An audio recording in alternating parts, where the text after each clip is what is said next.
A lot of people are like using trading psychology and the methods we hear online as ways to deal with the emotion or cope. And a lot of them I disagree with, because a lot of it is escapism, in the sense of I've taken a bunch of losses, let me go to the gym. Or I've taken a bunch of losses, let me journal it. I was like, okay, journalism a little bit better, but a lot of them are just, let's say, distractions and not addressing the issue.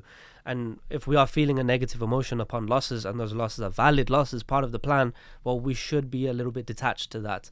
So I think trading psychology is a whole journey. And another thing is, we are human, we're not robots. Absolutely. So we can't remove emotion, we can't escape from emotion, rather we should deal with emotions. And there's a whole approach and something we could discuss.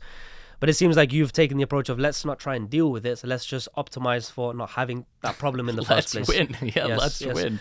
Do you feel like there's a trade-off? Because what I've found is, you're scalping. Manual trading is more scalping too. My manual trading will be day trading and swing trading. My robot will be scalping for sure. Okay, so let's say you've taken a more day trading or even swing position, and you're holding it for let's say a week. Sure. That trade could be quite a big TP level, could be quite far away. You're trading a H4 trend, let's say. So that impulse could be a large impulse. Does that mean your stop loss is like, well, if you're taking 100 pip gain or 200 pip gain, how big would your stop loss be? Yeah, be the same, right? It'd be below the swing low. It's just okay.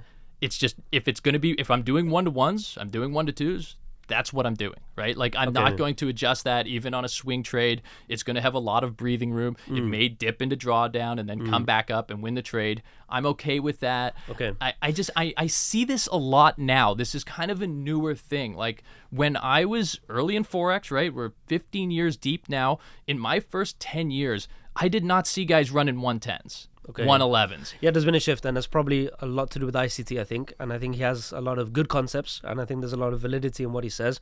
But I think a lot of people apply it all wrong and mix match it. And what I've said previously is, like, how can you have a guy that's an ICT trader who's buying EU, and on the same day that same ICT trader is selling EU? That confusion is there in the industry, but over hundreds of thousands of people, that's natural.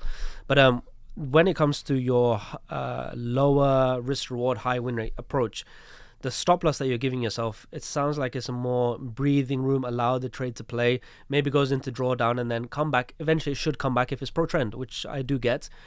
So you're not using stop loss as an invalidation, in the sense of, when I'm taking a stop loss, it's like, I have a thesis that price should reverse from here pretty soon, in the next hour at maximum, usually in the next 15 minutes, because I'm doing more intra-session. So I know that if price dips to my stop loss, my thesis and the reasons I entered is wrong. So I don't really take the breathing room approach. I was like, I'll just re-enter. I took the loss, but I'll re-enter again. Whereas you're taking I'll enter once, I'll allow it to play, even if my first idea didn't play out. There's room for the trend to well, manifest. That depends, right? That's the swing trade strategy. When I'm day trading, which I day trade as well, then it is more a quick invalidation, right? Okay. My demand zone didn't hold, the supply didn't hold, my support or resistance isn't overlapping properly, and there's not enough volume there. Yes. Sometimes I'll just manual exit, right? If it's a demand zone entry, I want to have a big push out of that entry. I want to be into the trade hard. If I don't get it, sometimes I'll just cancel it. And that just depends also on the type of order that I'm using, right? I'll use a lot of buy stops, so the price will come down to the demand zone, and then I want to see the price come out of the zone, and then I'm entering on the way out, hopefully on a big candle. Got it.